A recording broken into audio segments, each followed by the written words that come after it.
Hello, my name is Billy Korando. I'm a developer advocate with IBM, and in this workshop we're going to be doing Java on Kubernetes 101. Kubernetes has become a very popular platform for developing and deploying applications on in the cloud, and so we're going to look at the basics understandings of Kubernetes and how to work with it. Before we get started, in this preamble section, I want to cover a couple of prerequisites that you can take care of while I kind of go over the initial learning objectives for this workshop. So I would encourage you to do that now so you can follow along as we do the labs later on in this workshop. First, you will need to have an IBM Cloud account, and you will also need to use a Skills Network Labs account. For the IBM Cloud account, we'll be making use of a Kubernetes cluster deployed in IBM Cloud, as well as a couple of other free IBM Cloud resources.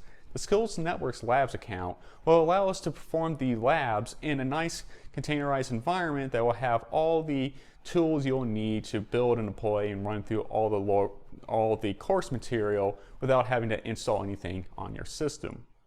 So with the links provided, go ahead and sign up for those now. And in about 5 minutes, we'll actually get started with the labs so you can kind of follow along as this happens. So let's actually get into the meat and content of this lab. Kubernetes.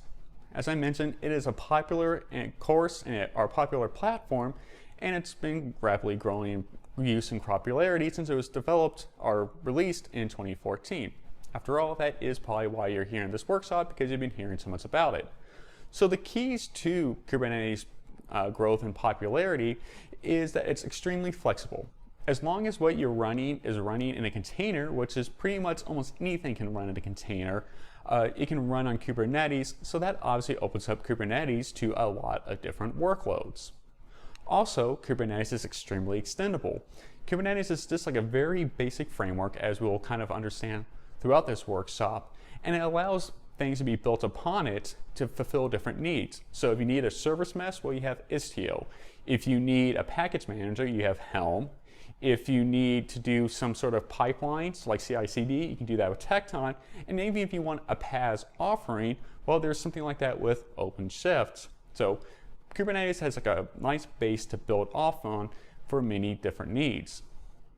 However, that flexibility and extendability comes with a steep learning curve. Also, the fact that the Kubernetes is in many ways very basic or very simple in what it's trying to accomplish can create a bit of confusion. When I first started learning about Kubernetes, I came in with a lot of previous baggage from my times as a developer, working on application servers like WebSphere, or even occasionally working with PaaS offerings like Cloud Foundry. So I was thinking Kubernetes was very similar to that, and that really slowed down the understanding for actually working with and using Kubernetes, along with also not being that familiar with tools like Docker. So we'll even cover topics like that just to make sure you have a nice, good base understanding for using and developing in Kubernetes. So we're also going to be particularly focusing this workshop from the perspective of developers.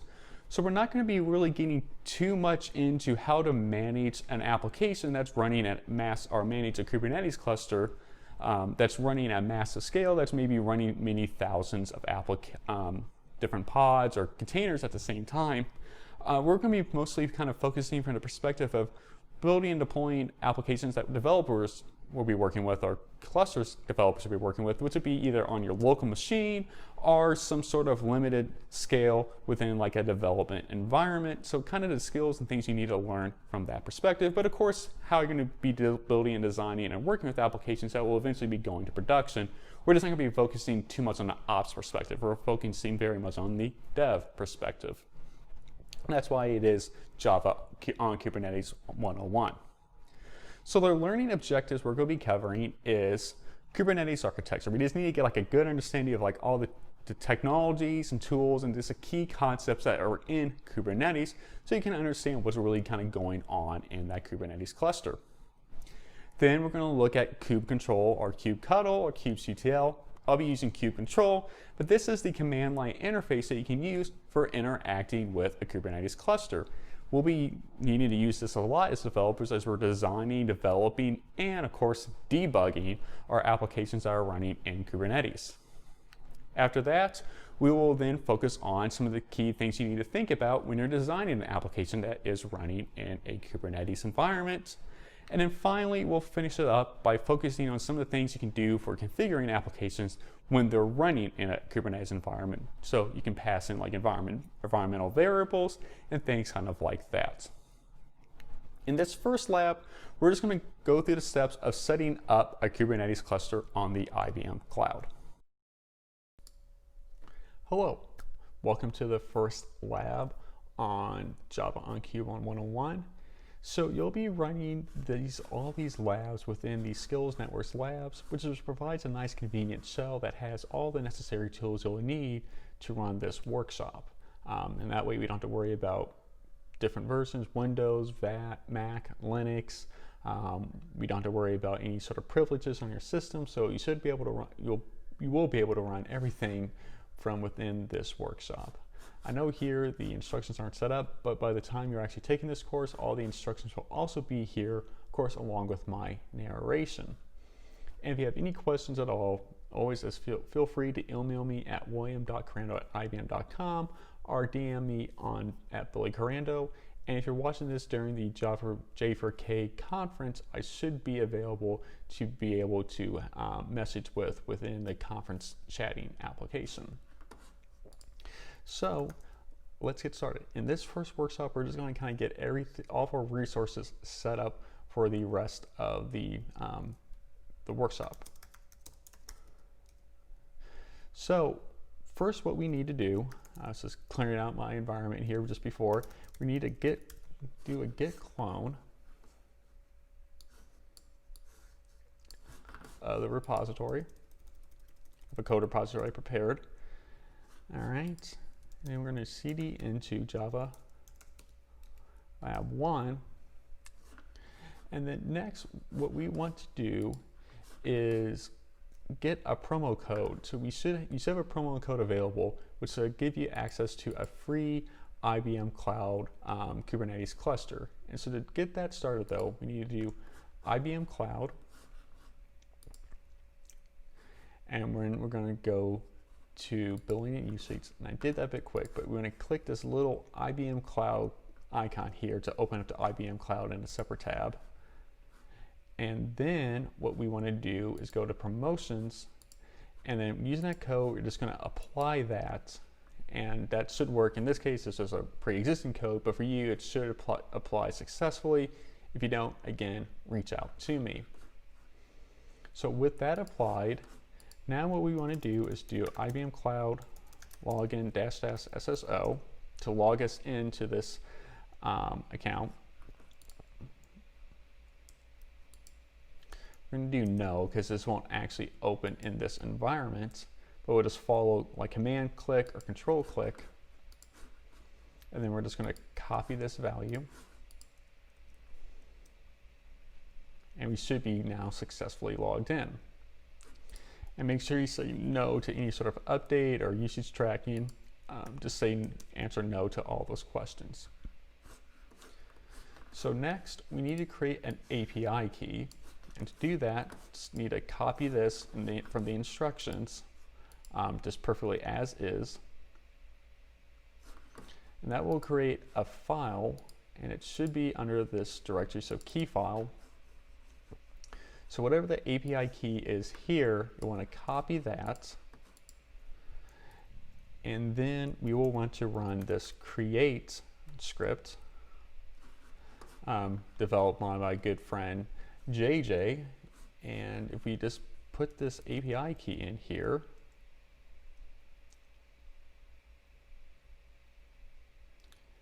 it will log in and do all of its work. Just once again, answer no to these questions. And just give it a my free cluster.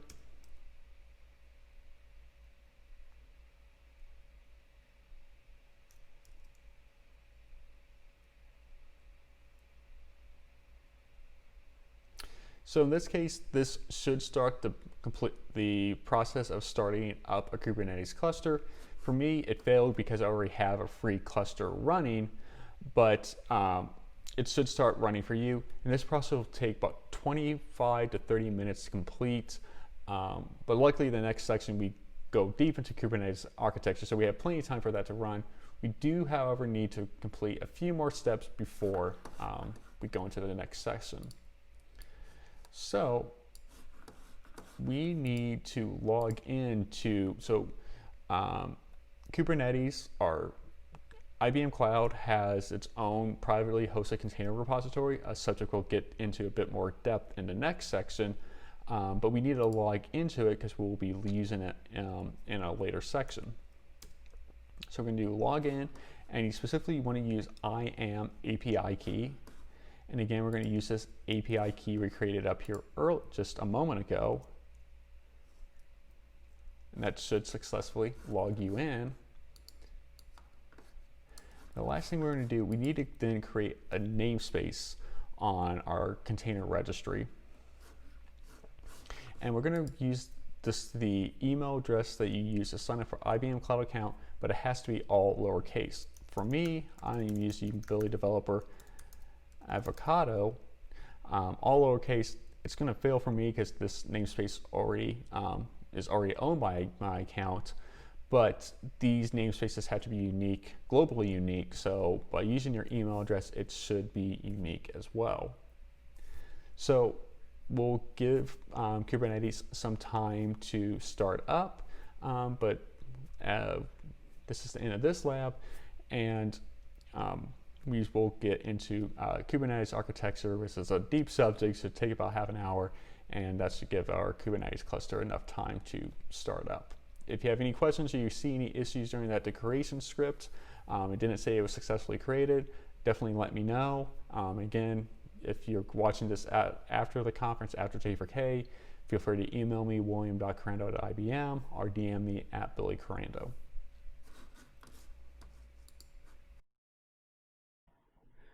So when I first started working with Kubernetes, I kind of came in with the wrong mentality.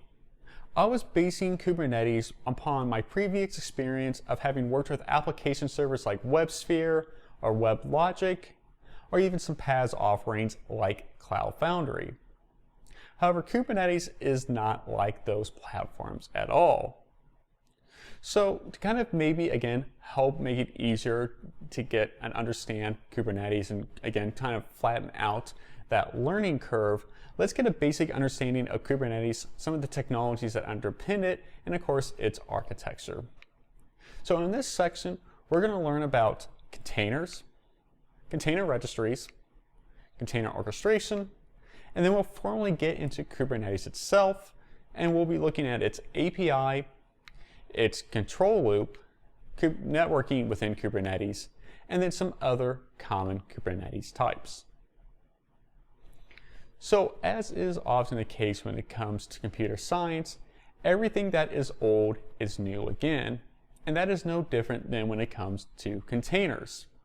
Containers have seen a huge recent surge in popularity, but actually they trace their origins back to the 80s.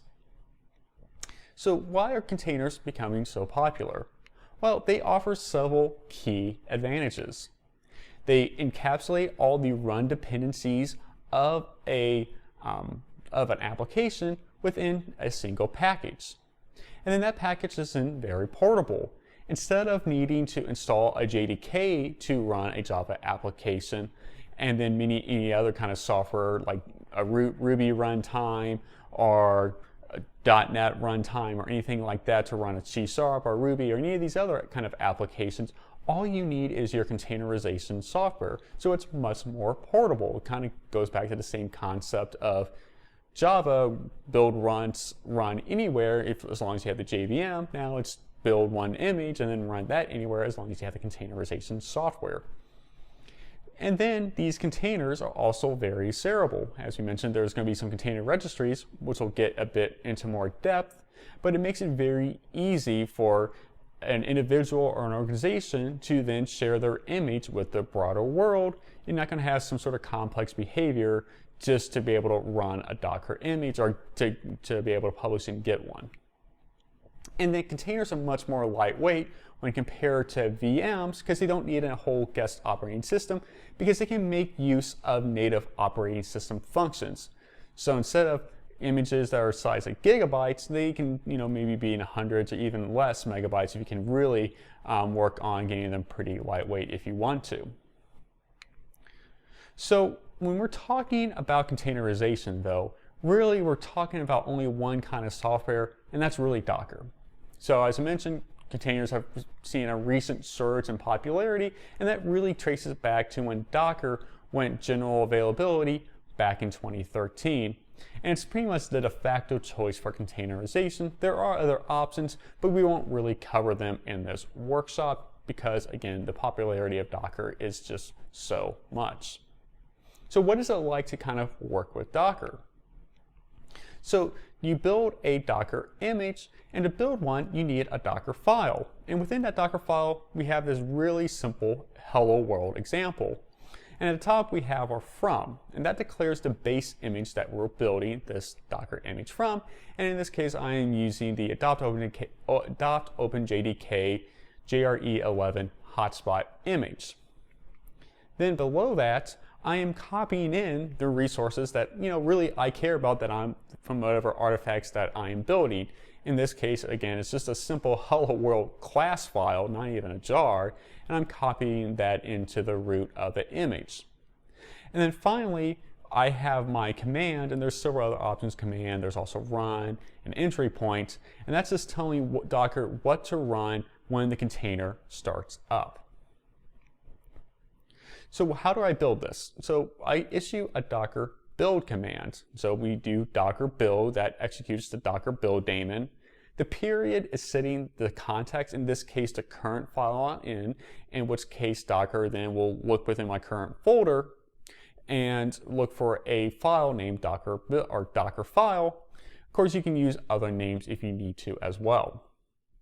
The T is for providing a tag for the Docker image. In this first part, this is the namespace. So many container registries, if they're public or even private, you're going to need multiple namespaces because you're going to be probably sharing them with many other individuals or organizations or teams. So Korando is the namespace I have out on my Docker Hub. From there, we then have the repository, though in many ways you can kind of think of this as the name for the Docker image. In this case, I'm just naming it Hello Java on Cube 101. And finally, we have the image tag, in which case this is 1. An image can have multiple tags, so you can have multiple tags based upon, like a common one would be latest, so we could tag this both 1 and latest, and then whenever we build a new image, we also then tag that one then latest, which then overwrites the previous latest one, and that can make things a little bit easier to use for pulling down whatever latest image. You're not going to have to go and search for whatever that might be. And you can also have it to use to describe other concepts about whatever are characteristics of that image. So then we run that build, and we see it's broken up into 3 steps. Each of these steps represents a layer in Docker. And if we then run this Docker build, or we run that Docker image, we simply get back hello world. So I went over some terms just in the previous slides. So what do I mean by them, just to make sure it's all clear? So we have an image. You can kind of think of an image like a Java class. It has its characteristics and behaviors that we're kind of defining with the from, copy, run, and command in that Docker image file. And then you run that image as a container, which is kind of like the instance of a class. So just like a class can have multiple instances of it within a Java JVM, you can have multiple instances of an image. And then finally, a layer. So when we do that Docker build, like I said, we broke it up into 3 separate layers, and that helps save time and space. Docker won't rebuild a layer if nothing within it has changed. And so what do I mean by that? How does that benefit us? So if I was to look into my local repository at the image I just created, I see it's about 240 megs. Now if I inspect it a little bit more closely, all those images below, those are all coming from the base image that I brought in. And at the very top, 3805 and 2B34, those are the layers that I added the copy and command lines within that Dockerfile from earlier.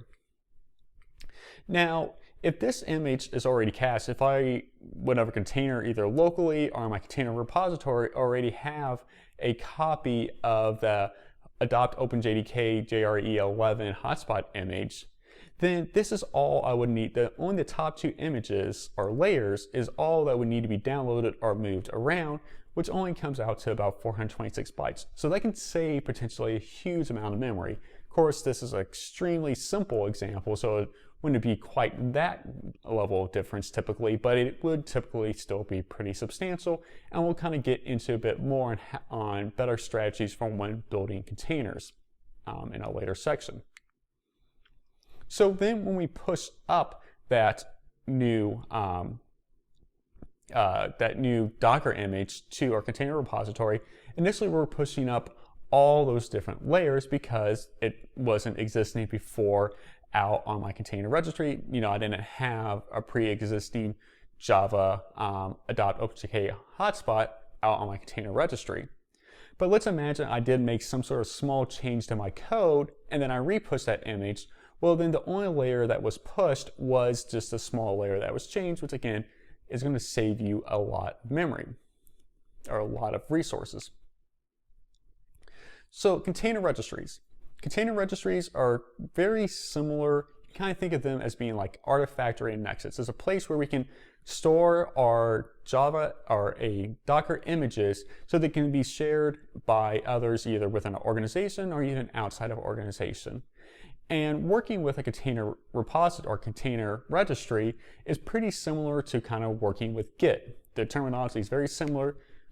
You would push an image up to a container registry, and then you can pull it down. You can either be pulling it down to some other system, or in the case with Kubernetes, Kubernetes is actually going to be pulling from container registries. You're not actually going to be pushing artifacts to your Kubernetes cluster. But Kubernetes cluster registries are more than, or container registries are more than just some sort of dumb place you can just store some files. They also offer some benefits, and it can vary the implementation between whatever container registry you're using, but almost all of them offer some sort of a vulnerability scanner. So they'll check the underlying layers to see if there's any known exploits out there for those images and then warn you about it, or even kind of limit and restrict if that image can be pulled. They also provide backups, so that way if, you know, some disaster strikes, you still have those existing images to go back to if you need them, like if your laptop hard drive crashes, which of course, you know, has never happened in the history of developments. And then last, they also have access controls. You may not want to have everyone have access to some of the images that you're building, and so those access controls can kind of limit who has access to it. Maybe it's only within your organization, maybe it's only certain kind of people outside of your organization, or of course it could just be anyone who can, you know, kind of access that container registry. There's also many different choices for container registries. Docker Hub is, of course, popular, is probably what people are most familiar with, but then also all the cloud platforms, they're going to have their own container registries, kind of like the one we started up in the first lab a few minutes back. So then this gets to container orchestration. So, you know, we can run a few images on our local machines, or even kind of manage a few containers out on some sort of server. But when you're starting to talk about real scale, running dozens or potentially hundreds or even more, thousands of container images, well, you can't rely on an individual or some sort of, you know, baked up software to do that. You need some sort of formal software that handles that, and that's what container orchestration is. They can handle the lifecycle, scaling, load balancing, and all these other services for running containers. And fundamentally, that's all containers are. That's all Kubernetes is. It is just a container orchestrator. And then that extendable API is kind of what allows it to do so many other things. Like I mentioned back in the intro, you know, if you need a service mesh, you have like Istio. If you need a package manager, you have Helm, and so on. So Kubernetes is not trying to do too many things in of itself, and it kind of allows other vendors to kind of take care of some of these other needs. So a few months back, I was listening to a podcast, and on that podcast was Kelsey Hightower, who is a very popular person, if you haven't heard of him, within both the cloud world and Kubernetes world, and just really all things kind of tech, or all things kind of programming. And anyways, he was talking about the Kubernetes API, and I thought he gave a really great summation about it, or at least about its importance. And so he pretty much says the Kubernetes API is the most important part of the ecosystem. And once you understand that API, you can really understand how Kubernetes works and kind of where it's heading. And that has been kind of my experience. The more I've learned about the Kubernetes API, it has really helped me to build my understanding of the Kubernetes cluster and kind of how things work and how to understand and build applications to run on Kubernetes. So let's actually start exploring this API. And so here we have a simple deployment example. And at the top of the file, we have the API version. And so this describes to the Kubernetes cluster what kind of file, maybe what kind of other extension you might be using. In this case, this is making up the core of Kubernetes, and it's just using the apps v1, but there could also be other versions like an alpha, beta, and so on, or even potentially v2. So you can kind of have some of that backwards compatibility also involved within your Kubernetes cluster. Below that, we have the type of the Kubernetes object that we're describing. In this case, a deployment. This is kind of where we're going to be actually running our applications within a deployment. Then we have the metadata. The metadata is how we're going to be able to uniquely identify and then look up this object within a Kubernetes cluster, not only from the perspective of maybe operations or developers for like when debugging and designing, but also for other services and for the Kubernetes cluster itself to also look up and kind of work with these objects. Next, we have the spec, and this is where we're going to actually specify the characteristics of this Kubernetes object. For this one, it's a deployment. We're going to have, this is going to be, the replicas is going to be setting the number of instances of this deployment that's going to be running on the Kubernetes cluster. Here, under the containers, we're going to define the image that we're going to be pulling down to actually then run on our Kubernetes cluster. API version, kind, metadata, and spec, these are going to be common to all Kubernetes files, but then the other ones, the names of the other ones will kind of vary depending upon the type of Kubernetes object you're defining. So let's actually then deploy this application out. We do Kubernetes apply F to the deployment, and now it is out onto our Kubernetes cluster. And we look at our Kubernetes cluster, we do get pods on it. We see we have 2 instances of that deployment running as pods. If we delete an instance of it, and we then go ahead and check the Kubernetes pods again, well, we see we have 2 of them. So what's going on here? So we see that Kubernetes has automatically spun up a second pod. If you see in the top of the output, we have 2 pods that are 15 hours old. And then after we delete one, we have again 2, but a new one is 6 seconds old. It's not that Kubernetes ignored the command, it executed, it deleted a pod, but then it spun up a new one in its place. So Kubernetes is, in the API, is declarative. We're declaring the state we want our Kubernetes cluster to be in, and then Kubernetes, using the control loop, it tries to continually meet that state. So back in our when we were looking at our Kubernetes file, well, we set it to 2 replicas. So that's going to be the state that Kubernetes is going to try to maintain. So that's going to be the state that the Kubernetes tries to maintain. A common way of comparing this is like the thermostat within a building. If you set it to 70, then if it goes over 70, the building's climate control will kick in and try to turn on the AC to kind of cool it back down. If it gets below 70, again, this building's climate control will kick on and try to heat it back up to make sure it maintains 70. And that's what Kubernetes is also trying to do. You declare that state within a Kubernetes files, whether it's replicas or the versioning of the image or whatever it might be, and Kubernetes will continually check the cluster to make sure that it's maintaining that state. So okay, we have our deployments out there. Let's actually kind of work with them and use them, because that's going to be where our business logic and our money is going to be coming from, is from allowing outside customers to be able to access and work with these deployments. So if I call Kubernetes or kubectl and get a wider version of the output, I can get the IP addresses, or what I believe the IP addresses are for these deployments. So 172.179.85, okay, let me call that. Let me call curl 172.30.179.85, and then I'm running on 8080 because it's a Spring Boot application. Well, I get an operation timeout. Okay, well, maybe this node IP address, I try calling that. Well, again, I get a operation timeout. Okay, well, I heard something about nodes also with Kubernetes. Okay, I use kubectl and I get information back about that, and okay, I see this external IP. Okay, that seems better. So I try calling that, and once again, I'm getting back an operation timeout. So what's going on? So what's happening here is we have our deployments here, and they're running within our node, and I, as a user, I'm trying to send requests, but they're bouncing off the node because this is the internal network of the Kubernetes cluster. That's what these IPs are relating to, and I'm existing on the external network.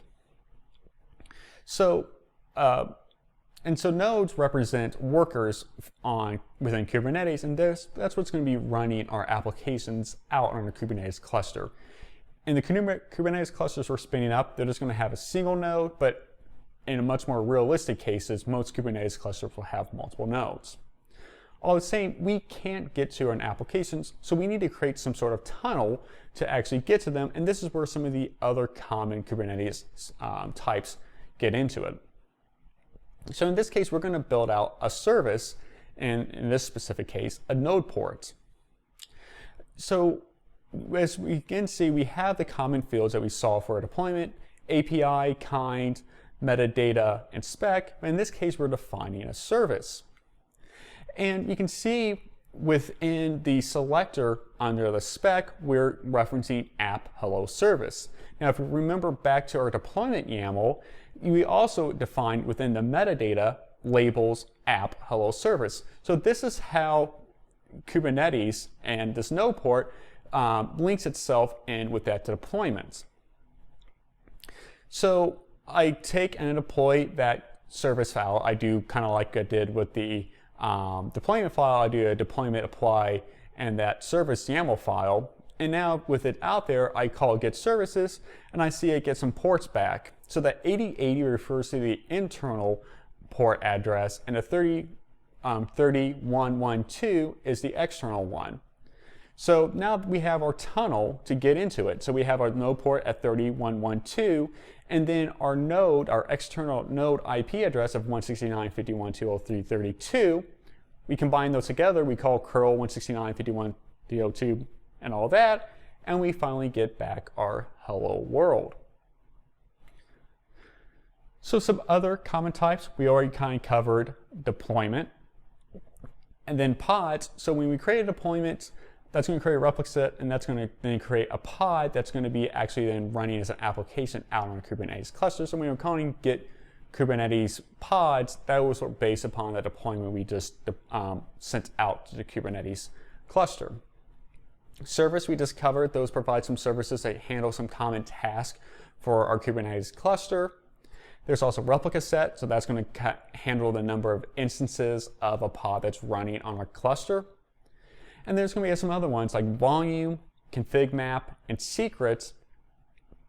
And those are we're going to get into those subjects later within this presentation. So now, hopefully our Kubernetes cluster is spun up. It's been about 25 minutes. So we're just going to now actually try to deploy some applications out in Kubernetes, kind of putting into practice some of the concepts we just learned in this previous section. Hello, and welcome to the second lab. So in this lab, we're going to be deploying an application out to the Kubernetes cluster, which is hopefully finished setting up by now. So first, what we need to do is connect to our Kubernetes cluster. To do that, we're going to click this IBM Cloud tab, or if you already have your IBM Cloud tab open, just go to that as well. All the same, then we're going to scroll here on the left-hand side. There should be a Kubernetes little logo here.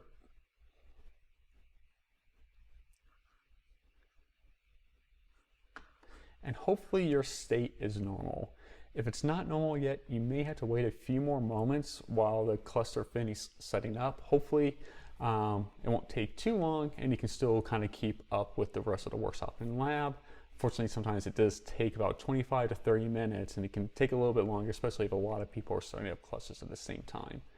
But if it is started up like this, we'll click on this and then we'll click on the left and we'll select copy here for this access.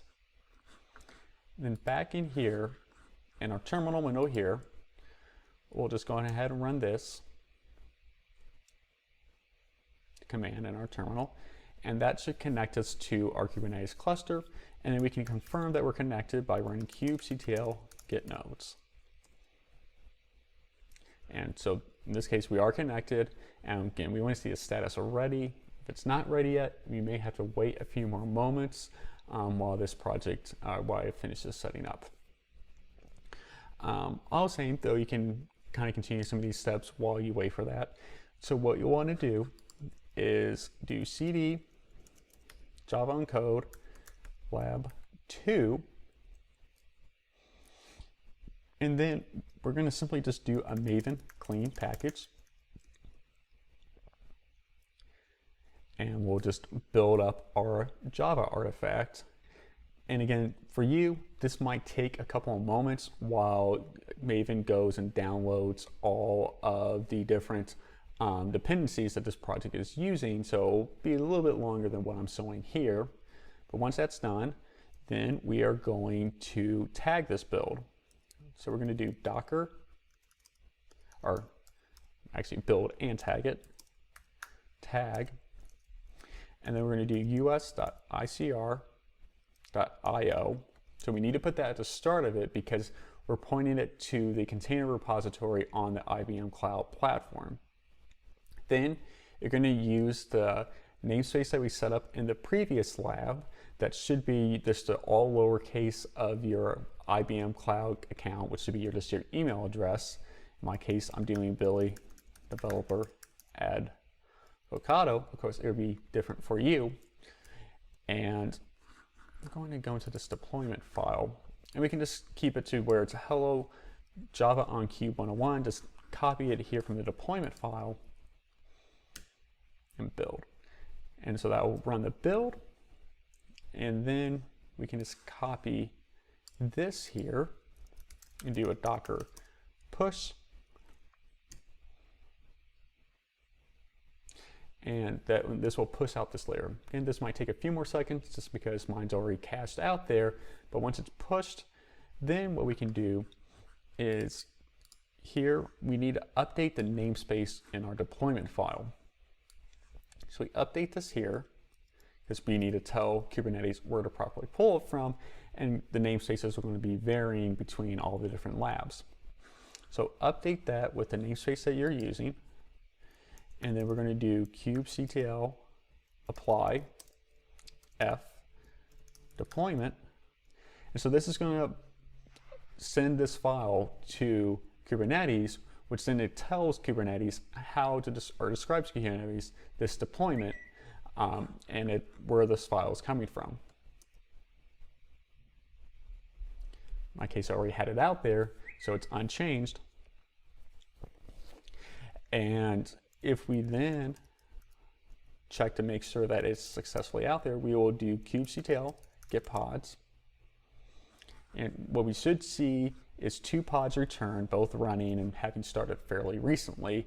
That means our pods have successfully deployed out there.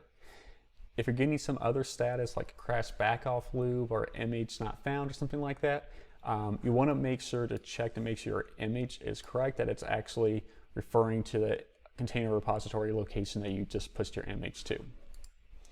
So, of course, we can't actually hit these services yet because they're existing inside the internal network. So we need to then update and add like a tunnel with our node port. So the node port here is already ready to go. So all we just need to do is do kubectl. Again, apply it, F, node port. And this is the same, this file, apply this file to Kubernetes. Again, unchanged is because it's using my pre-existing deployment out there. So now what we need to do is do kubectl get nodes, and when it add -o -w or -wide and run that. And so this is the external IP address. That's going to be the base of the cluster we're going to go to. And then we're going to do kubectl again, get service, and that will return this list of services. And you want to look for the hello service port. And so you're going to have 8080, and on this side, this is going to be the external port address. In my case, it's 30112. It's probably going to be something different for you, but that's going to be the external port we can hit through. So we're then just going to simply copy this, the external IP from our nodes command, just do curl nodes, and copy the port, or just type it down, and that gets us back hello world. So we successfully deployed an application out to Kubernetes, and it's now running. So hopefully that was succeeded for you. If it didn't, feel free to ask me questions. I'll be in the chat, or if this is recorded at some other time, you can also hit me up at william.korando@ibm or at billykorando on Twitter. I'll be more than happy to answer any questions. So in this section, we are going to explore kube control. Kube control is the command line interface for interacting with the Kubernetes cluster. I touched on a little bit of it in the previous sections, and we also showed a little bit of it in action also in the previous section. But understanding and working with kube control is going to be very critical to designing and, of course, debugging applications that are running on a Kubernetes cluster. So what we're going to cover in this section, where we're going to look at ways of finding resources out on a Kubernetes cluster, again, using kube control, how we can view resource details about the clusters we are on our cluster, how we can also get into inspecting pods, which is, again, really important for debugging purposes, and then also how we can maybe update and manipulate resources out on our Kubernetes cluster. So when we want to find resources, as we mentioned in the previous section, Kubernetes uses a declarative API, and understanding that API and looking at those files that we have deployed out there can help us in finding services or finding resources out on our Kubernetes cluster. So in the previous section, we deployed a service, hello service port, and a deployment, hello service deployment. And so those kinds that are there can help us look up them on Kubernetes.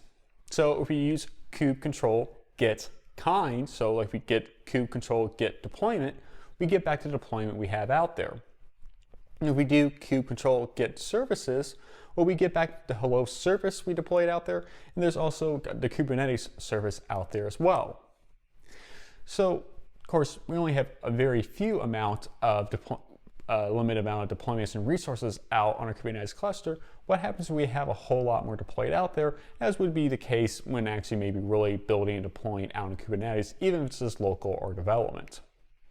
Well, we could look at additional metadata for limiting and narrowing the scope of our lookups. So we can look at the metadata name. So if we do kube control kind and then name, well, then we only get back, for this case for service, hello service port, only the hello service port is returned. So that can be a way of kind of limiting and narrowing the scope, so that way you're not just kind of getting overwhelming amounts of data back. So the types we are talking about, we have a deployment, and deployments kind of control replicas, and then replicas kind of have ownership over pods. So the deployment isn't where the real work is happening. That's actually all the way down in pods, but we can kind of follow that chain down. If we do a kube control get deployment, we get back our deployment and then how many instances of that deployment or those pods are out there running. If we do get replica set, we get the hello service deployment and 5, like a kind of random number of characters and numbers, replica set back. And then finally, if we get pods, we get those pods back as well. Now it's important to also note the IDs at the end of it. We see hello service deployment for the deployment. For the replica set, we see, again, hello service deployment 55 CB and so on. Now we look at the pods, we see hello service deployment, so referring back to the deployment, 55 CB, referring back to the replica set that owns it. So that can kind of show you those relationships and that chain of custody within a Kubernetes cluster. So if you're trying to figure out maybe what's going on, like you thought there should be 4 or 100 instances running, you can see like, oh, okay, maybe that replica set failed in its deployment and that's why, and these are actually referencing like an older deployment from an older replica set or from an older deployment itself. So understanding those relationships and concepts can really help in finding other resources as you need them in your Kubernetes cluster.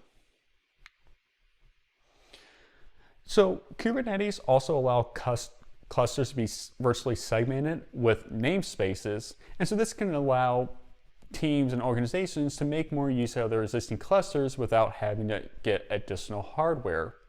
Now, per Kubernetes official documentation, you don't want to create a bunch of different namespaces if only like a few people are using the same namespace or same cluster. It's only once you start getting to like maybe the dozens of people or more, or maybe just really complex deployments and a bunch of containers running out there, is when you would actually want to start separating out those namespaces. But there could still be other uses for namespaces, like your primary development region, then maybe some sort of test region for kind of fulfilling different circumstances and purposes. And of course, it has their own security region then as well.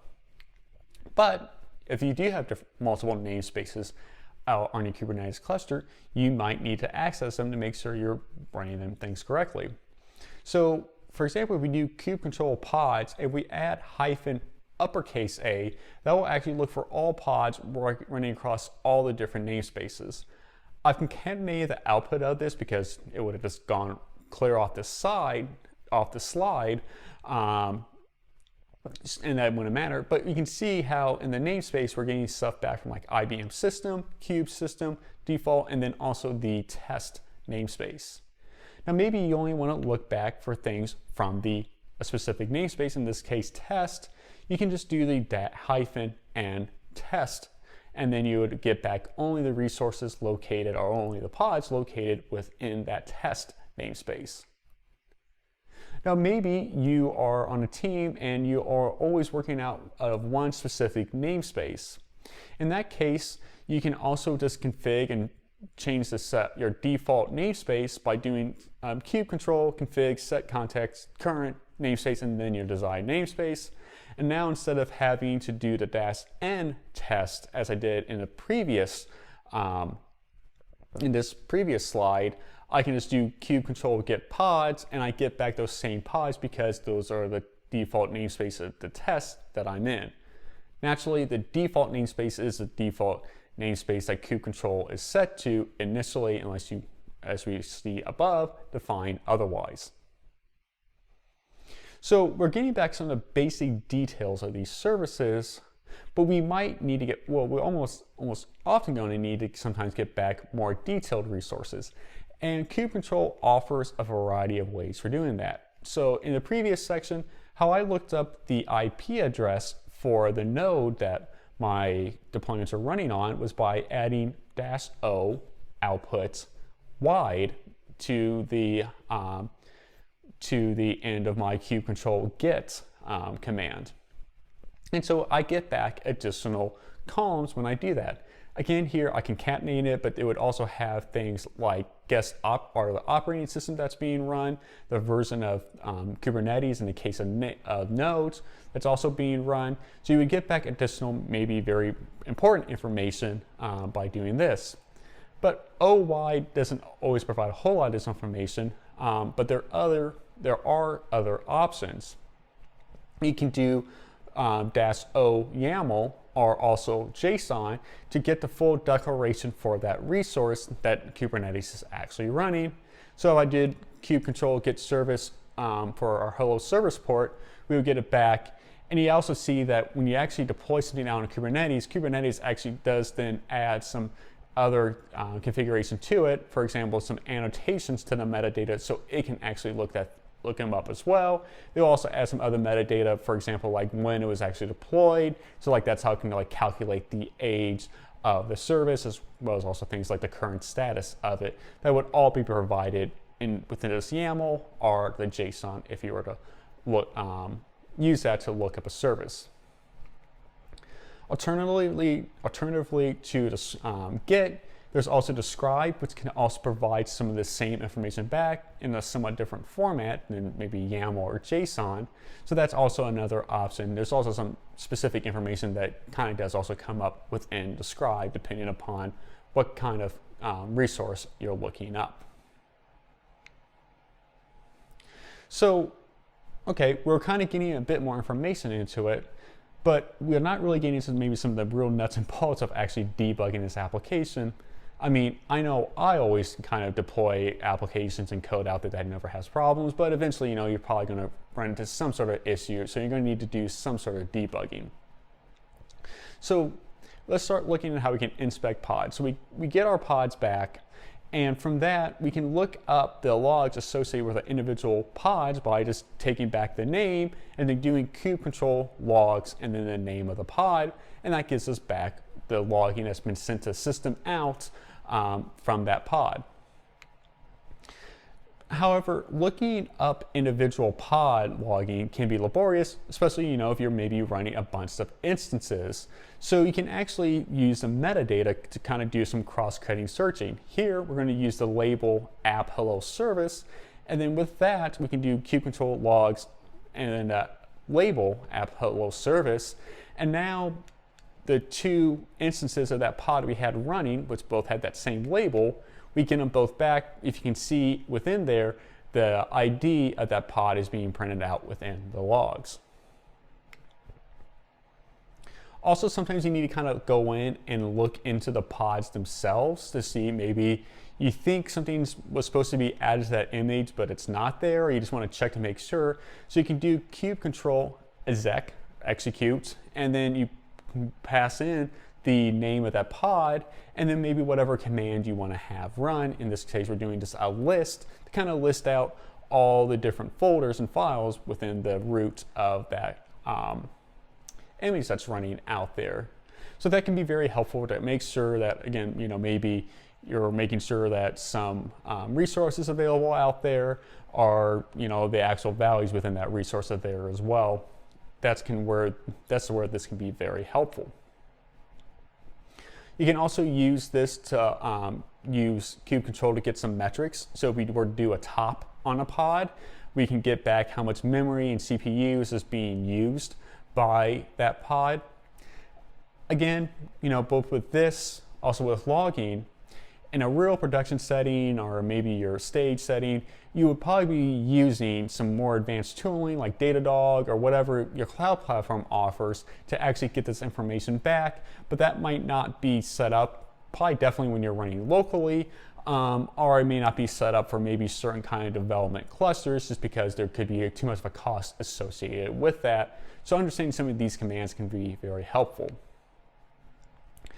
Similarly to how we can look it up with logs, instead of having to look up by individual pod, you can also use some of the metadata to do some cross-cutting looking up, so you don't have to look up each individual pod associated for the metrics that's being used. Finally, you can also get information about the cluster itself. There's just a basic kubectl cluster info, which can kind of show like the endpoints it's running at, which could be helpful, to make sure you're running on the correct cluster that you thought you were running on. You can also do kubectl cluster info dump, which will bring back a huge amount of information about that cluster. And this can be very helpful for like debugging if you're having some sort of issue like when starting up a pod. Certainly when I was putting together this course, I actually had to use this several times because I made a mistake in one of the deployments or maybe in a container where the container was failing at startup. So I wasn't getting logging information back in that case. But by doing kube control cluster info dump, I was actually able to get that information back to find out what was causing that deployment to fail at startup. Now, getting all that information back within a terminal window can be pretty difficult to consume. I mean, even in this simple cluster, you will get a huge amount of information back, but you can actually dump information to a specific output directory. And if you were to look into that, you would get by the namespaces, so in this case, default and kube system, and within those, you would get then specific files concerning to different things like pods, deployments, replica sets, and so on. And it's just also the logging itself to help debug and inspect and figure out what's going on with your Kubernetes and maybe what could be causing some of your deployments to fail or just behave in a way that's not expected. You can finally also update resources. So here, we initially, with our deployment, we have it set to 2 replicas. But we can just do Kubernetes scale and then change that replicas to 3. So we make that update to our hello service deployment, and now we have 3 pods running instead of the 2 before. So that can be good for scaling the number of replicas, but maybe you need to do some more advanced editing of it. So you can do kube control edit to a deployment or to any sort of resource. So if you wanted to edit our hello service port, you would do edit service hello service port. And so by doing that, that will open up your terminal editor. In this case, I'm going to go down and then update the number of replicas that are running. So from 4 to 5.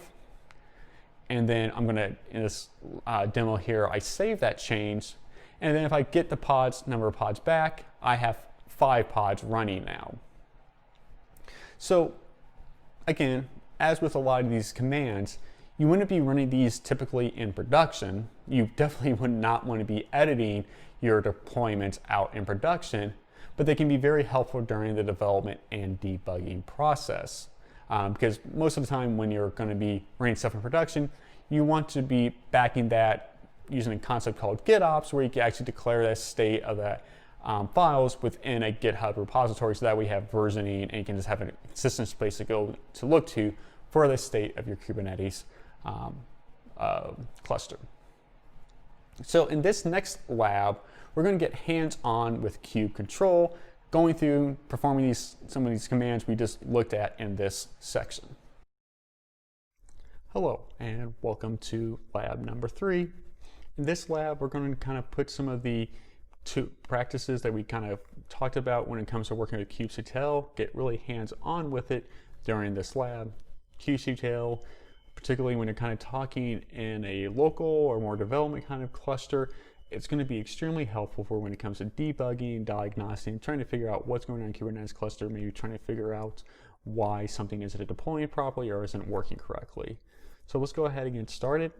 If you're still in the lab 2 directory, just simply do cd lab3 from your terminal, like here, and you'll be in the lab 3 folder. We're not going to be using too much code here, but it can just be kind of good for consistency's sake to be in here, and we will be pulling down some stuff from our Kubernetes cluster a little bit later. So again, let's just kind of get started the way we did in the presentation portion of this section. So again, if we want to look up resources on Kubernetes, the way we do that is we can look at the declaration files out there. And again, the kind is deployment for our deployment that we put out. And for our node port, the kind is service. So if we just do kubectl get deployment, that will get us our deployments that are out there. kubectl get service, that'll get us our services out there. And we can narrow that down. Like I said, this example, not that it matters too much, we get back 2 services, but if we want to get back just the 1 service that we're looking for, we can just simply add the name of that service and I'll return that only option. So kind of as I covered, deployments, they have ownership over replica sets and replica sets over pods. So we have hello service deployment, but let's do just get that deployment again. And then we can do kubectl get replica set. Let's spell that correctly. So we get our replica sets back, and kubectl get pods. We get our pods. So the reason why I did this, so there's this ownership chain, but you see hello, it's this hello service deployment. So that's the top level. For the replica set, again, it starts off with hello service deployment, but then we have this generated ID here after appended to hello service deployment. So that kind of shows that ownership. The hello service deployment has this ownership over this ID. And then similarly, we have hello service deployment on like the ID of 5F7, and we see 5F7 here, followed by then the ID for the individual pod. So you can kind of see this line of ownership of responsibility linking together the deployment, the replica set, and the pod. It can just be kind of useful for when exploring a pod or trying to figure out what's going on. For example, you think you maybe had changed that replica set, but it doesn't seem to be working correctly. I mean, this can tell you which replica set this is related to. So it's pretty trivial looking, or doesn't seem very useful just because we have such a simple example happening, but it could be much more useful in a much more complex setup, which we almost certainly have once you start doing any sort of real work on Kubernetes. All right, let me clear this out. So we want to start maybe getting a bit more info. That's just pretty basic info we're getting back. So kubectl. So you can do like get nodes, ode, wide, like we did in the previous workshop, our previous lab, to get the IP address. So O-wide works on any time you need to get back a resource. However, the information you're going to get back is just going to vary depending upon the resource, which of course makes sense because we did like deployment. You can see here they have like images, and it shows like the image or images, because you can't actually have multiple images within a single pod that is based upon, which can be very helpful for maybe potentially debugging something like you're like, hey, I thought I made a change and it's not out there. And you can see, oh wait, maybe I'm using a previous version of an image. I'm not using the latest one. And then kubectl get. So also there's a lot of shorthand. I guess it's kind of helpful. So like if you want to get services, instead of having to type out service, you can just do SVC. Similarly, you can do like RS for replica set. All the same, we want to get service, O wide. Oops, forgot the wide. And the selector can also be good for like here for like the node server support to know, like make sure you're properly linking it up, because like we have selector here for the deployments. So you can make sure that those two are the same. Again, maybe if you're getting like a connection refused, you'd be like, oh, I just labeled the selector or something in there. So next, we want to kind of get even more detailed information. So like the why can be kind of helpful for that. But if we want to get really just a full description of what a service is or of what a resource is out on Kubernetes, we can just do deployment, just a resource that we want to use, and we'll just also limit that to a hello service deployment, not that it really matters here. And then we can do O, and you can just do YAML, and this shows the full declaration that is being used for defining the state of the hello service deployment out on Kubernetes. So you can do it as YAML, or you can also do it as JSON. It's the exact same amount or exact same information. It's just in this case purely the format is different, YAML versus JSON. So let's clear this out again. So if we want to start inspecting kind of what's going on in these pods, we can just do get pod, because like, maybe we're getting some sort of error, not getting expected feedback. We can do then kubectl logs, and then we'll just copy one of the pod IDs, and that'll get us back the login information for that pod. Now, if you have many instances of a container or pod running, doing that for each individual pod could be very laborious. So you can then also do, like we showed in the presentation portion, -L, and we're going to do app for a label, hello service. So again, that's referring to this labels section on the metadata. The L is there, and of course app, hello service, hello service. Now it'll get us back the logs for both of those. You can also do -F, and that will stream logs to you as well, so that way you don't have to constantly go check logs again. It'll just get streamed to your terminal. Oops, let's quit that then. Clear.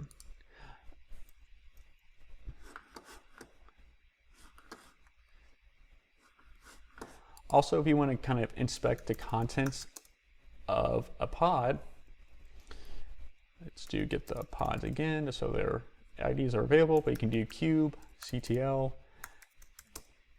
execute and exec. I'm going to do -ls for the command we want to run. And yeah, that'll give us the ls for inside that pod. Again, could be great for trying to inspect contents of a pod. You're like, hey, I thought this config file was out there, and then you can do ls into it, and you find out, oh, okay, it's actually not in there. I forgot to actually copy it in as part of the build process. So very helpful in those cases. So another thing that can be very helpful, so sometimes when deploying a pod, maybe you make a mistake in your deployment file, or maybe that container image isn't out there or something like that. Like you're getting like some sort of weird error, and you're not really getting any logs back because it's like failing even before the container starts up. In that case, doing cluster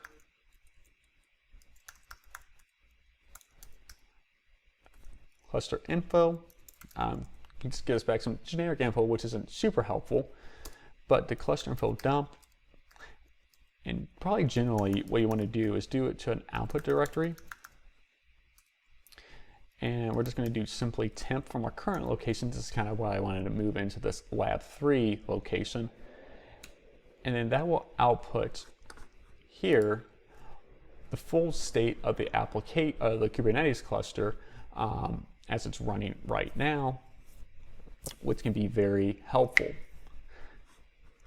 So that should complete after a few moments, and it's broken down by individual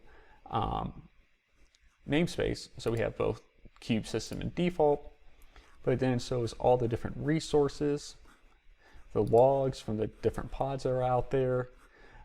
So it can be very helpful. Actually, while putting together this workshop, I actually had to realize that on more than a few occasions to kind of figure out why something wasn't actually working.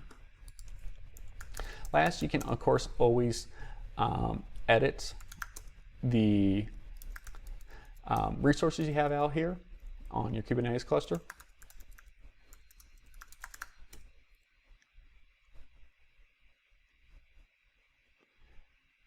Let's see, I think you needed to.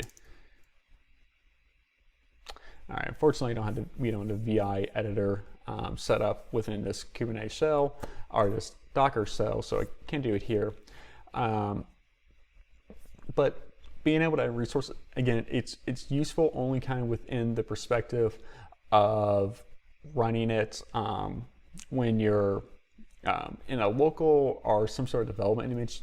You would never want to do this in production, mostly just because along the danger of maybe, potentially crashing a bunch of stuff, is that you kind of lose the logging or the auditability of that change. Like you're not storing it in sort of source repository, it's just kind of out there, and you don't really have any good insight into it. So you wouldn't want to do this in production or anything above like some very developmental cluster, but it can be helpful for kind of debugging purposes. But we can also do kubectl scale, and I believe it's replicas equal 3. Oops. And we're going to do deployment.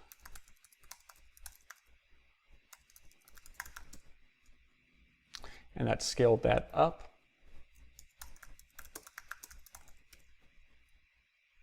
And we now see we have 3 instances of that pod deployment running instead of just 2 before. And yeah, now all 3 are fully actually executing and running. So this was just a kind of a brief foray into kind of using Kubernetes to explore and work around in a Kubernetes cluster. So if you have any questions, feel free to email me or ask me questions in the chat if you're watching this live, or you can also DM me out on Twitter at Billy Korando.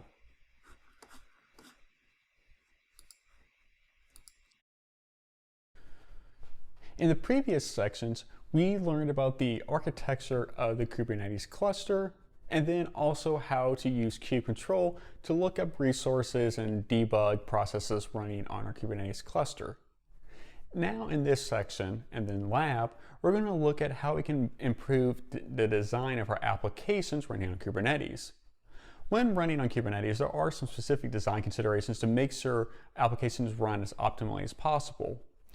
Now, a lot of these principles would actually work even outside of Kubernetes context, but somewhat like how continuous delivery is pretty much necessary to being successful with microservices, following these guidelines are pretty much necessary to being successful within a Kubernetes cluster or Kubernetes environment. So what are we going to look at? We're going to focus on how we can improve our containerization. We already touched a bit on it in the previous sections, but now we're going to get a lot more in depth in how we can improve the overall development flow and also just making sure we're conserving resources as we're containerizing applications. Then we're going to look at liveliness and readiness probes and how we can configure them. And then finally, we're going to look at how we configure and set up a graceful shutdown. So earlier on, we containerized our application. The application we have running out there right now was Dockerized with this Dockerfile, which is super simple, just 3 steps. So let's say we want to make a change. So we just added this new simple endpoint, and in total, we're only changing about 6 lines of code. Now, when we make that change and build it out there, push it out to our container repository, we're pushing almost 30 megs out to our container registry. So what's going on here? So within our Dockerfile, we have 3 steps running, and that second step, we're copying our application jar into our Docker image, and this is where we're wrapping and bounding all of our application code and dependencies into one single layer. So the way Docker runs is that there's any change there, it's going to completely rebuild that layer and then any subsequent layer. So even though the change is really small, it ends up causing a huge change within that Docker image. This can actually be improved upon, somewhat ironically, by adding complexity. So if we go into our build file, we can tell our Maven Spring Boot build to create a layered jar. And this can also be implemented in other frameworks as well. This isn't unique to Spring Boot, but this is how Spring Boot handles it. Then in our Dockerfile, we'll actually use a multi-stage Docker image, or Dockerfile. So one quick thing about multi-stage Docker files, they can be very helpful for kind of separating out complexity in steps and also possibly helping create more secure Docker images and also smaller Docker images. In this case, it doesn't really matter since we're using the same base image for both stages. But if we were to maybe have in a previous stage certain steps or certain tools being used that aren't actually needed in that final image, like let's say we're doing the actual Java build within our Docker file, we would use the JDK, but we only obviously need the JRE in our final image. So multi-stage Docker files can actually both help make a Docker file easier to understand by separating responsibilities, and also make that final image both smaller and more secure, because you're more secure by reducing your overall surface area. You can't exploit stuff that's not there. So in this case, we separated out into two separate stages. And in that first stage, we are extracting the layers from the jar, and we refer to that first stage as a builder. And then by naming it, we can then refer to that stage and products from that stage in the second stage by referencing the builder in the copy of the second stage of that, where we're pulling in the dependencies, snapshot dependencies, the Spring Boot loader, and then finally our application code. So this creates a Docker build that's much more complex before, whereas before it was 3 steps, now it's actually 12 steps. But now our application code and dependencies are spread across multiple layers, not all in one single layer.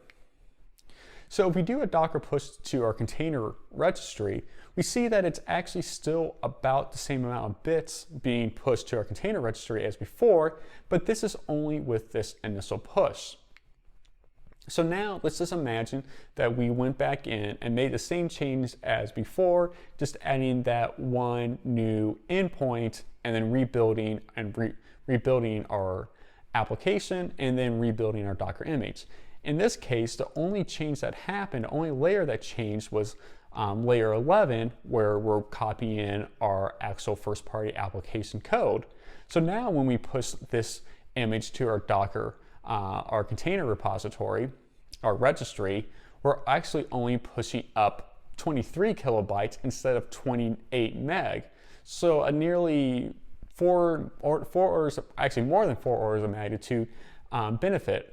And if anything, this would be actually more of a benefit in a real production setting, because in this case, I only have a couple of dependencies in my artifact, whereas a more real-world application would have many more dependencies, and the size of dependencies increase much more quickly in most cases than first-party application code. So some things to keep in mind when containerizing applications, how we can improve that. You generally want to increase the number of layers so you can have smaller deltas between those individual layers instead of binding them all together. But also make sure you place the layers that change most often later in your build. So if you were to move the application code up higher in the stack of layers that are being run, then all the subsequent layers would have to be rebuilt and repushed, so you wouldn't get that much of benefit. So whatever changes the most often, put that later on. So application code is going to be changing the most often. Maybe the jars and libraries for your organization would be one above, and then maybe third-party libraries and so on would be up higher within that layer definition. Also make sure, again, to use multi-stage builds. You can create a smaller image by placing temporal tools in a separate state that aren't needed, and you can also separate out the complexity dependencies between stages. Just make sure you name those stages so you can reference them later in a later stage if you need to. So next, let's move on to liveliness and readiness. So one thing to understand is liveliness and readiness, they're not synonyms, they're not interchangeable, and of course liveliness and readiness aren't just substitutes for health. They're all related, they're all referring to the health of an application, but they all have very specific and different goals and different things they're actually looking for. So a liveliness probe, kind of just for a simple definition, is this application in a normal state? A readiness probe, is this application in a state that it can service requests? So maybe even put it even more simply, liveliness would typically refer to a terminal state, whereas readiness is going to be much more temporal. A pod, it's, if it gets into a non-liveliness state, it's probably going to stay there and have to be restarted, whereas readiness, that can be into and out of many times within the life cycle of a pod. So how we would actually define these within our deployment files. So here is just the extract of the deployment file we've been using before, and we've defining the liveness and readiness probe, which would be under the container of within the deployment file, which we'll see later in the lab. But here we're defining the path to the endpoint to call, and it's not have to be get endpoints. You can also do a command line call as well to determine liveliness and readiness. But in this case, we're making use of the Spring Boot actuator, and also Spring Boot has now provided more native support for liveliness and readiness as well. So here we're saying call actuator health liveness port 8080 because this is calling within the Kubernetes cluster, so you're not going to be using the external 30112 port like we were using when we're calling in our curl commands. Then we're going to set an initial delay. So the initial delay is how long Kubernetes will wait before it actually tries to probe the application to determine if it's live or ready. Here I'm setting 5 seconds. You typically probably want to set a higher amount of time. Kind of towards the end of this workshop, this application will take about 10 to 15 seconds to start up. So you want to set these typically to something a little bit higher probably for most real-world applications. Next, we give the period seconds is how long Kubernetes will wait between a successful check to then, or between any check to then again check the state of the application. And again, how long you want to wait between will kind of depend upon how heavy the liveliness or readiness check is, and just the overall resources and just how often you may need to check it. You know, the resources might be pretty low on a check, but because the application isn't getting used that much, it doesn't need to be checked quite that often. Finally is the failure threshold, and that's how many non-200 returns Kubernetes will accept before either restarting the pod in the case of a liveliness probe or blocking traffic in the case of a readiness probe.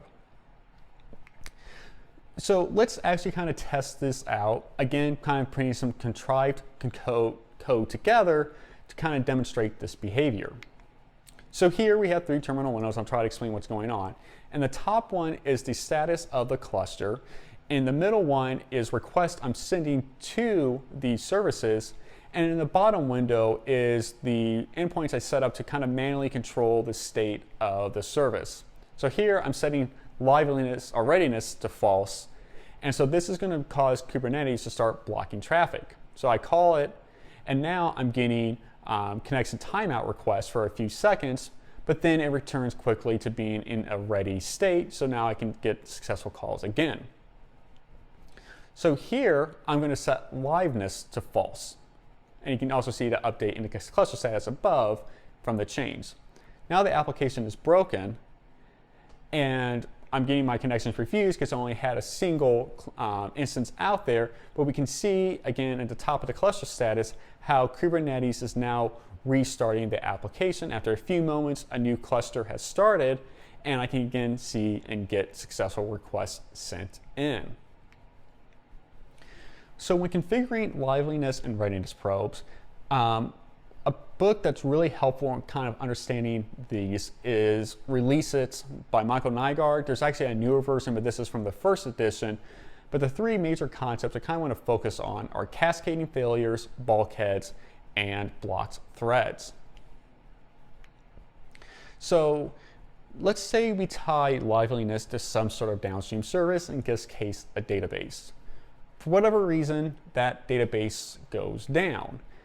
Maybe got overloaded, configuration, overwhelmed, whatever it might be, that database is now down. Now, if you tied liveliness to that, now all of a sudden all these services are going to be in a down state, and now Kubernetes is going to be restarting them. And now in this case, if that database is overwhelmed or whatever it might have been, it's going to continue to be overwhelmed because now when Kubernetes is restarting these applications, they're going to be trying to reach out to the database, and it's going to be consuming even more resources. So now you're going to be in a persisting down state. But more importantly, kind of in this, is that you had one small failure and now you have many failures. And so this is called a cascading failure. One failure leads to more failures. So in this case, you would probably want to tie readiness to a downstream service. Again, same scenario, database goes down for whatever reason. And in this case then, if these services depend upon this database, well, they probably just want to block traffic, not let requests through, because, well, they're going to fail. And now we can give this, the database, the downstream service, time to recover. If nothing else, we're not going to be restarting a bunch of pods a bunch of time, taking up even more resources. And we're also going to just be refusing requests, so we're not going to be tying up more system resources or frustrating customers because they had these long-running requests that just fail. So this is called a bulkhead. Kind of like in ships, a bulkhead is just kind of sealing off one damaged section from another. By blocking all these requests, we're kind of creating a bulkhead and giving this database some time to recover. So kind of this, you might be like, oh, well, maybe I shouldn't use liveness probes at all. But no, you should still want to use them because you might have some sort of problem in your code that might, over time, cause a service to fail, memory leak, thread leak, or something else. So, over time, a service might go down to where it can no longer actually service requests, but it's just still out there running, and Kubernetes doesn't know any better because it just sees a container and it's running. And another service goes down, and another service goes down. So it's not just about threads, but it's blocked resources more generically in this case. But you have a bunch of resources that are taking up, or services are taking up resources, but no business work is actually being done. Resources are simply being eaten, so you just have some zombie services there. So that's liveness and readiness. Next, let's go into graceful shutdown. And so what graceful shutdown is where Kubernetes will block traffic and then allow transactions or service to complete processing before actually then fully terminating that container. So again, let's kind of demonstrate the need for this process by putting together some contrived code where we'll call this mapping long-running process, and we will execute it, and it's going to take a process that takes about 5 seconds to execute, kind of running in a separate thread, and we'll see what happens. So again, we'll kind of control the state of the pod with the top pane. In the middle one, we're seeing information that's coming out of that pod, and at the bottom, we're seeing some requests. So we send a bunch of requests in, we can see processes are getting completed. And if we continue to send a few more requests, we see it get started again. And then at the top pane, I set the scale down to 0, but now the pod has stopped without those processes being completed. In this case, it doesn't really matter. It's just nothing's really happening. But if you're doing some sort of data change, or even more important, like something with money, that could be a really bad state. It may be difficult to recover from. You have to maybe figure out refunds or trying to figure out what actually happened in that transaction. So you want to make sure you institute some time for processes to complete. So how this happens, there's actually a lot of configuration that would actually happen with this. So you can define a termination period. By default, it's 30 seconds. Here I'm just setting it to 15 just to show an example of how to set that. But this is how long Kubernetes will wait before going in and just outright just killing the pod. If it takes more than 15 seconds, no matter what, Kubernetes will just outright kill it. So, you may want to set it more than 30 seconds, whatever kind of makes sense for that service. There's also other ways. So you can also, within the lifecycle, have a pre-stop command, and this is a synchronous command. So in this case, Kubernetes is going to send a command 5 seconds where it'll start blocking traffic once this command gets set off. So for 5 seconds, no traffic can send in, but then Kubernetes is going to send that termination command to tell that container to shut down. So, but as I said, this is synchronous, so you have maybe a 5-second grace period before it shuts down, before it's going to be terminated. And the term, that can be also handled by the software or the container itself. So just because term is sent doesn't mean that a container will necessarily shut down immediately. So within frameworks, you can also have some hooks. So Spring Boot has recently offered some more benefits for setting up a server shutdown. And again, this can also be offered in Quarkus and Marker Profile. This is just as an example of how to do it in Spring Boot. But we have server shutdown, graceful, and then also setting the amount of time for the different life cycles. Again, actually, I believe it's 30 seconds, but just setting here as an example of 5 seconds. But sometimes you may just still even need more specific. Even though I set this graceful shutdown, it was actually still setting now before. But in the case with the task executor, I tell it to wait till task complete, and then also specifically have to have a termination period of 10 seconds, or it can be whatever you want it to be, because otherwise, and this will prevent the container from shutting it down at least for 10 seconds. So I'll implement those changes, and I'm running some processes again. They started, I scaled it down, and the processes are completing, but you can also then see at the bottom, I'm still sending off commands, but they're being blocked. So this is kind of what's happening. Kubernetes is saying, like, you're not going to be able to process any more requests, but I'm going to give some amount of time for this container to complete its processes before shutting it down. So in this next lab, we're going to kind of, once again, put some of these theories and principles into practice and optimize the application we've been working with to run in a Kubernetes environment. So here in the fourth lab, we are going to look at how to design applications that are going to be running in a Kubernetes environment. So just make sure that you're in CD Java Lab 4 to make sure that you're in the correct location.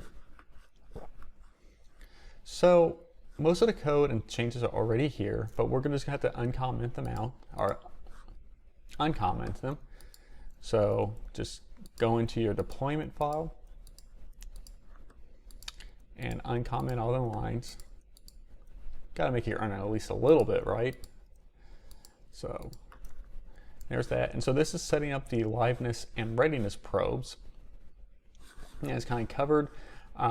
These probe out, these make HTTP GET calls to these endpoints. In Spring Boot 2.3, they started to make liveness and readiness core Spring Boot concepts, but typically going to be kind of working with them through the actuator library. So that's why it's under actuator health liveness and actuator health readiness. And we set the delays to 15 seconds.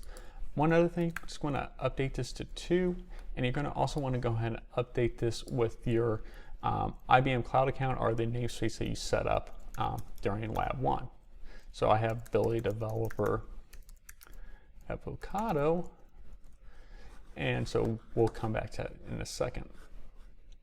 So in the POM file, we're also uncomment a couple of things. We're going to uncomment the actuator library, because again, that's what's going to be kind of implementing the liveness and readiness endpoints. And of course, also then the configuration to do a layer jar. In the code,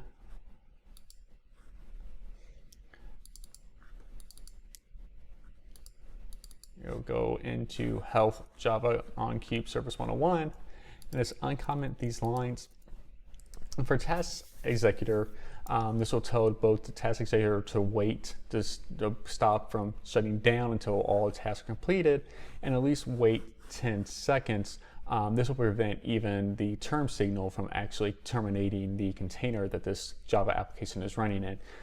If you didn't include this, then even with this, the term signal will actually still kill the container, and so you could end up losing some transactions if you are using Task Executor. So with that, I believe that is all the changes that we need. We maybe touched this already, but we already have our Dockerfile, where it's a multi-stage Dockerfile where we're going to be extracting the jars using the jar mode layer tools. That's kind of part of the Spring. That's kind of what we're configuring in the Spring Maven build. And we're going to extract them out and then put them into our Docker image. So if we did a Docker build -t, and then let's just go back into our deployment file, copy this,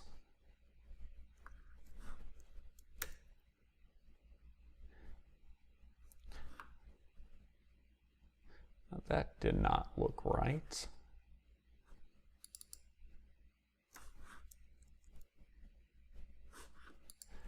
I think we need to Maven clean package first. Wait, no, that. Yeah, that's a problem. We didn't do the Maven clean package. Run Maven clean package first. I'll build it. Now, it should execute properly. So it failed on the copy jar because those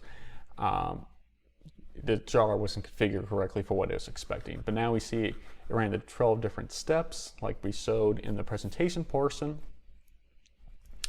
So now Docker push, and we're going to push it again to the container repository, usicro, our namespace, and it's going to be 2. That should all be updated. This might take a few more moments since many of these layers won't already be cached on your container repository. But now we should be able to do kubectl apply-f, our deployment file. And that's created. Kubectl get pods. So it's starting up. Let's give it a few seconds to complete its startup process.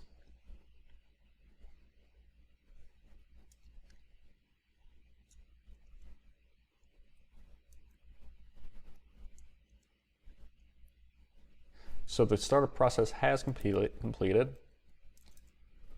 So let's do the kubectl get nodes o wide, and then kubectl get services, just again to get the URL to call. And just to make sure everything's actually running. Cool, we got back hello world. So let's see. If we go into health controller, yeah, let's set liveness to false. You run that. Now the application's broken. Now if we view the pods, it's currently running, but if we keep looking, now we see it's restarting because that liveness probe, it failed. And so now Kubernetes is saying like, okay, this pod is no longer in a runnable state. Let's kill it and restart it with a new one. And again, after a few seconds here, it's back up to being running.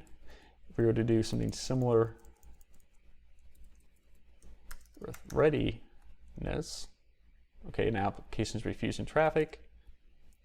And so we see under ready, it's still running, but it's not currently in a ready status. But now it's back to running again, and we see it didn't actually have to restart. So readiness will just refuse block traffic when it's not in not ready status. Liveliness, if it fails the liveness enough times, then it'll fully restart the application. So just always kind of keep those in mind when configuring it, going back to the principles of cascading failures and block threads that you don't want to, and bulkheads that you don't want to have a small issue become a bigger issue. You also want to prevent small issues from becoming bigger issues with bulkheads. And you can also here play around a little bit with the graceful shutdown, which you can see in the instructions over here to the left, if you want to try that out during while I'm giving the presentation. So, right. And again, if you have questions, hit me up in the Q&A section, or if you're watching this at another time, definitely, again, feel free to reach out at william.korando@ibm.com, or send me a DM at my Twitter @BillyKorando.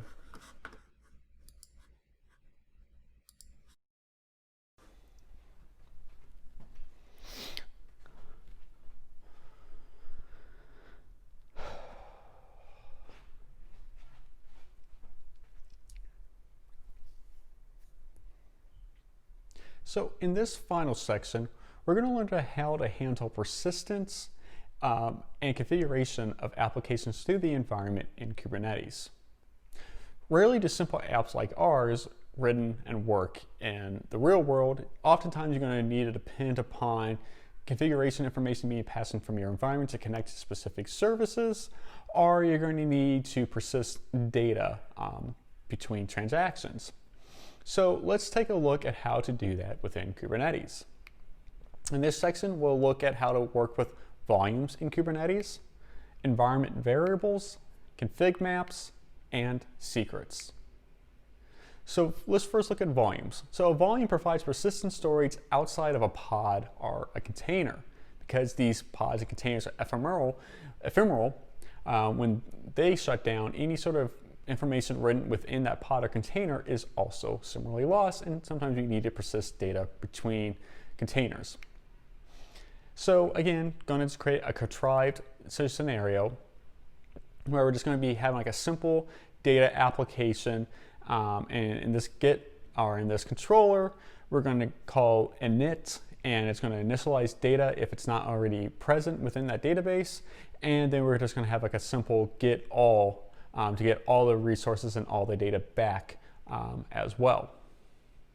So for the configuration for the data, we're just going to be using H2, but we're going to actually be writing to a file instead of just in memory. And in our JDBC URL, we're writing to a file that's located under the volume mount, hint, directory, and then writing to the H2 data file. And then also, just to make sure that we're not accidentally clearing stuff out anyways, we're going to just set the DDL to update it. So again, we're not going to clear out all the existing data. So once again, we're going to view the scenario at the top. We're going to view, this is before we actually, and this is going to be before we actually implemented any of the abilities to properly persist data. So the top is how I can control the number of available replicas. So in this case, I turned off a replica, and the data, we already initialized it, and so there's data there, and now once I restart the data, or restart the pod, once it comes back up, as you can see in the middle, it takes a couple of seconds.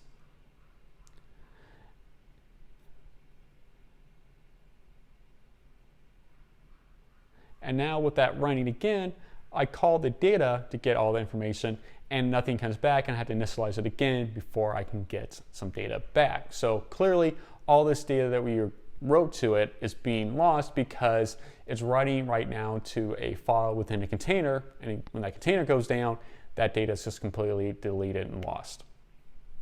So we can set up a volume. So to update the declaration, here at the bottom, or towards the bottom of the slide, we're defining the volume, in this case H2 data, and we're using host path. This is not something you would really want to do when trying to persist data, but it's okay for a proof of concept.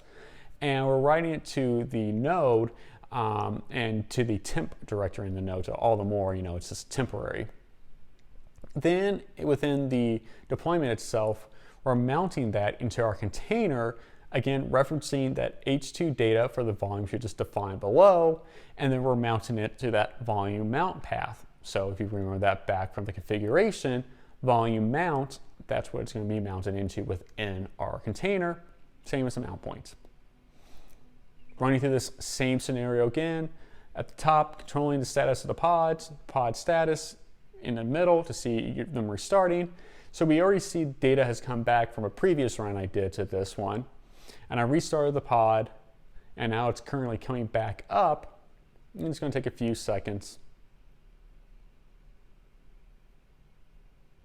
Just a few more seconds, but you can kind of see.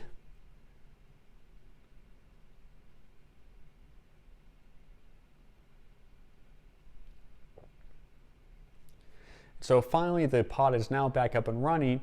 And then again, I run to get all that, get all data endpoint. I see my results or my data is still there, even though that pod and container have been deleted and restarted. So we're able to persist some data now. For when creating volumes, there's going to be a lot of options available. Every platform is going to have a number of different options available, different grades for how persistent you want data to be, how fast you want to enter operations, and that's just going to vary from cloud provider. And what storage choice you'll need will also depend upon your need. Again, in this example, I was using host path. That's pretty ephemeral itself. If that node was to ever go down, which could somewhat happen frequently, then all that data would be lost. So of course you wouldn't want to store any vital client data, but it could be good there to kind of store as like a cache or something like that, or to share data kind of between different containers as well. So what your needs will be will again vary depending upon the needs of that application in your organization. So now we're going to kind of work with passing in configuration values. Just some sample code for kind of just testing out to prove that we're actually getting configuration values that we're expecting.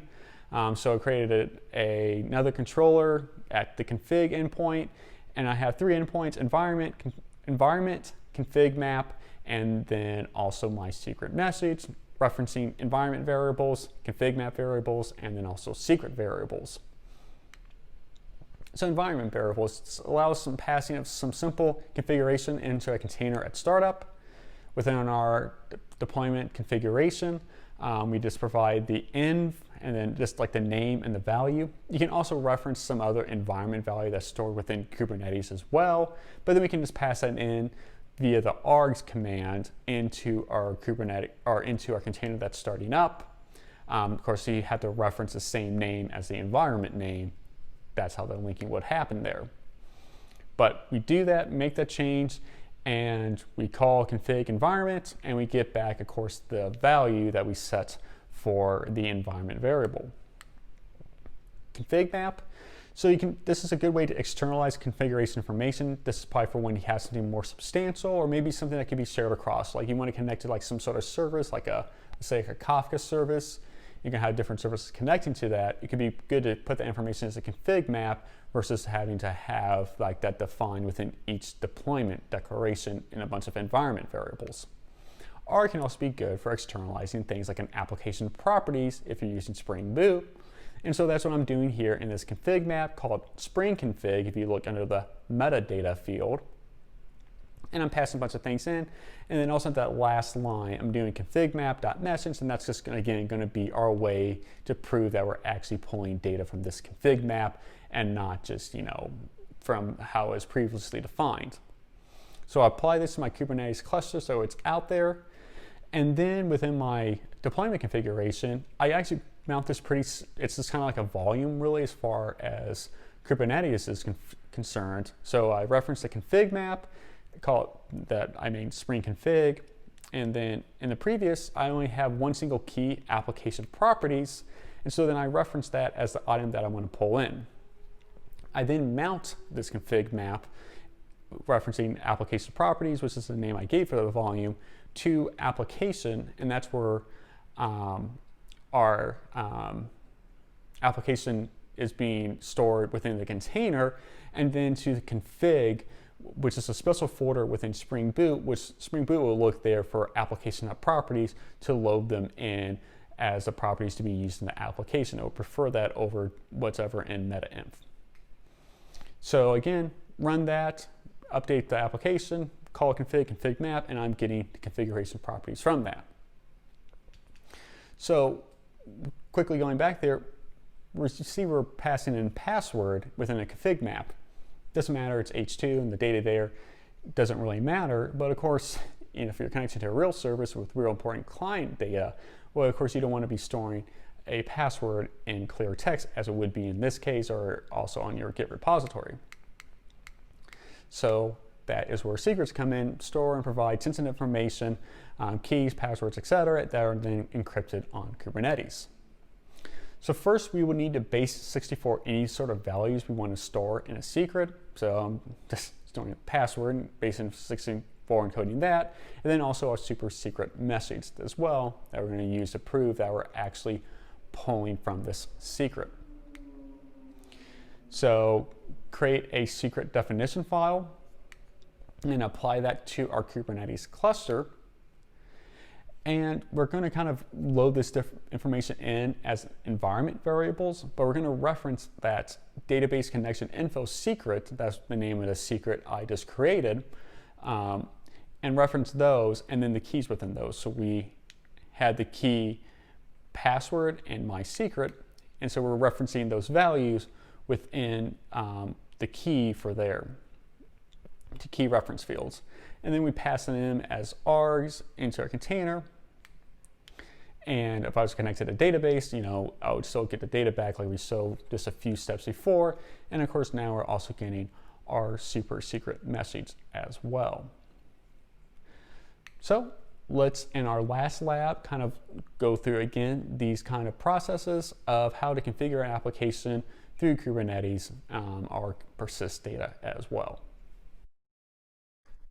So, welcome to the 5th and final lab. We're almost there. So in this lab, we're just going to kind of work with some of the concepts we covered in this previous section. So let's go ahead and get started. So first, let's just go ahead and cd into the lab 5 materials. And so in this, we're simply just going to be providing the messages that we need for a couple of these things, and then we're just going to apply them out onto our Kubernetes cluster. So I'm working this just before, but in the config map YAML, just provide a message. We are almost done. Yay. So that's the message I'm going to be printing out in this from the environment message. This was a great environment. Yes, it was. And then in secret, well, we need to fill out these secret values. So remember, we have to have these be base 64 encoded values. Oops. So first we need to do password because we're just using simply password for our H2 database. So we'll do echo encode -n password base 64, and that'll give us a base 64 encoded for password. And then just we'll upkey this. And just whatever your kind of message you want here will also work. And I'm just going to, can you keep a secret?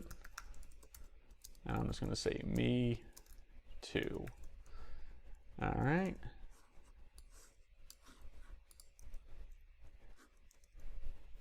So we run all of that. Go into our deployment. Again, make sure to update this to be the namespace that you set up in lab 1, and we've been using throughout this workshop. And you should be on tag 3, but if you've been building and pushing more tags in the meantime, then of course update this to match whatever tag is appropriate.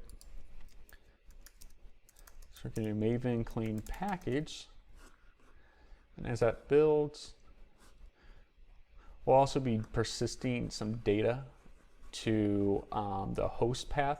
And again, just remember, this is just purely for a proof of concept or just kind of this demonstration purposes. You would not want to use host path to persist any sort of meaningful data because it's very ephemeral, at least when it comes to storing important and sensitive data. So we packaged our application. We'll just do docker build dot, and we'll copy this. We'll add our -t. That is building. All right, completed. Push. I'll push it up to our Kubernetes repository.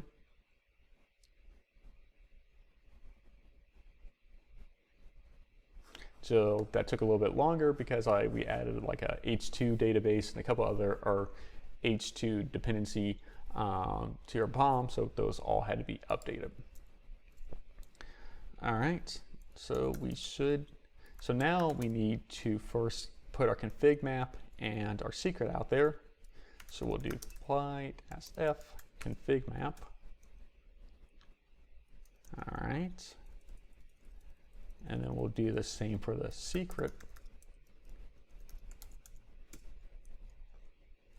That's also configured. Great. So now we should be good to update our deployment.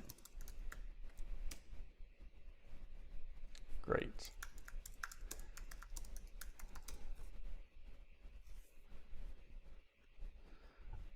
All right. It's currently creating. We'll give it a few moments. As we add some more complexity to this database, these liveness probes and so on, it's taking a little bit longer now to start up. And of course, we're just using a very minimal Kubernetes cluster, so it doesn't have a whole lot of power behind it. Okay, but now it's running. And once again, we'll just do kubectl get nodes O wide. CC, just shorthanding it now. Because it's at the end of this workshop, need to get everything finished up.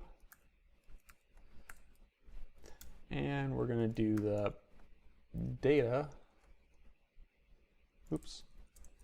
Need to actually call curl here. Yeah, so I got data back in this case, even though I first deployed it, just because this is my existing cluster out there. So we're pulling in this data. But you probably won't get data when you first do this, so you just want to do the data/init. Say, in this case, it should say database is initialized, but again, my data is already there, so it's already initialized. Running again. Now, if we do the set liveness to false, okay, the applications are broken and it's going to restart. Now, if we weren't persisting our data to the host path, then when this application restarted and we hit data here in a few moments, we wouldn't get anything back.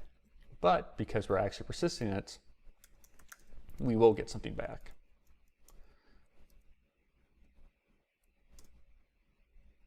So, yep, got something back because it's actually being persisted. And we can also then, just to make sure I'm remembering the correct paths, so we have config controller. So you should be getting back whatever messages you set up. Config and then secret. Ooh, sorry, it's my secret message.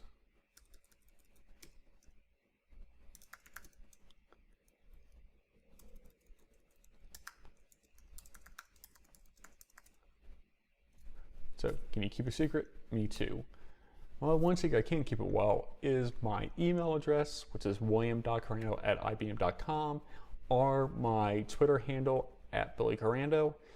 If you have any questions, like I said, if you're watching this live at J4K, of course, I'll be there in the messaging, so you ask me questions now. But if you're watching this at some other time, or you think of some question later, email me, william.korando@ibm.com, or @BillyKorando on Twitter. You can DM me. My DMs are always open, so definitely let's talk. I'll be more than happy to answer any questions you may have or help you through any issues you run into in case there is something some instruction missing. But I hope you really enjoyed this workshop and enjoyed putting it together for you. And hopefully this is going to help you working with Kubernetes. Thank you for attending.